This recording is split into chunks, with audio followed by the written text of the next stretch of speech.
آپ کی اسی بات سے میں اس کو کنٹینیو کرنا چاہوں گی کہ حضرت عائشہ رضی اللہ تعالیٰ عنہ فرماتی ہیں کہ میں نے کسی اور بیوی سے کبھی ایسے رشک نہیں کیا جیسے میں حضرت خدیجہ الکبریٰ رضی اللہ تعالیٰ عنہ سے کرتی تھی، کیونکہ نبی پاک صلی اللہ علیہ وسلم ان سے محبت اتنی کرتے تھے، ان کی دوستوں کو، ان کے احباب کو بعد میں بھی تحفے تحائف بھیجا کرتے تھے۔ آپ کی بات کی کنٹینیوٹی میں اس لیے میں نے یہ بات بتائی کہ آپ جب ساتھ اس طرح سے دیتے ہو تو آپ کے جانے کے بعد بھی اس ساتھ کو ویلیو کیا جاتا ہے، اس کو رکھا جاتا ہے، اس کی یاد تازہ کی جاتی ہے۔ اور جب ہم حضرت خدیجہ رضی اللہ تعالیٰ عنہ کی بات کر رہے ہیں تو ہمیں یہ یاد رکھنا چاہیے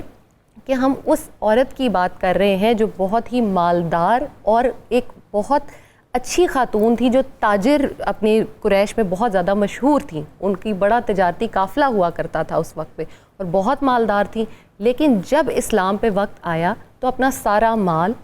اپنی ساری اٹینشن، اپنی ساری محبتیں، سب کچھ جو ہے وہ رسول اللہ صلی اللہ علیہ وسلم کی خدمت میں پیش کر دی۔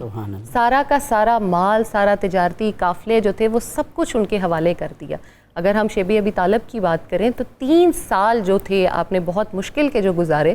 اس میں جو آپ نے نبی پاک صلی اللہ علیہ وسلم کا ساتھ دیا وہ یاد رکھنے کے قابل ہے۔ اور اسی میں ہی میسج اگر ہم آج کی خواتین کو دیں کہ اگر آپ اپنے شوہر کا مشکل وقت میں ساتھ دیتی ہیں تو آپ کی بھی قدر کی جاتی ہے۔ اگر ہم نبی پاک صلی اللہ علیہ وسلم کے ساتھ ان کی گزاری ہوئی زندگی کو دیکھیں تو آپ نے جو ہے وہ بہت ہی خوبصورت جو ہے آپ کی اولاد تھی، جس میں ہم حضرت فاطمہ رضی اللہ تعالیٰ عنہ کا بھی ذکر کرتے ہیں، حضرت امام حسن اور حسین کی بھی بات کرتے ہیں۔ آپ کا ان سے جو تعلق تھا،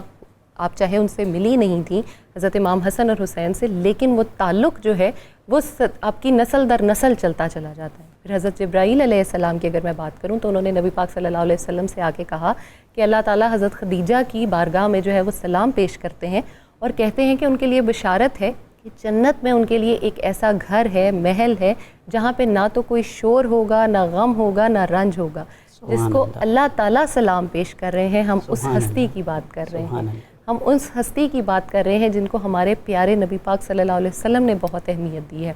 اور یہ واحد اسلام ہی ہے جو عورت کو اتنا درجہ دے سکتا ہے۔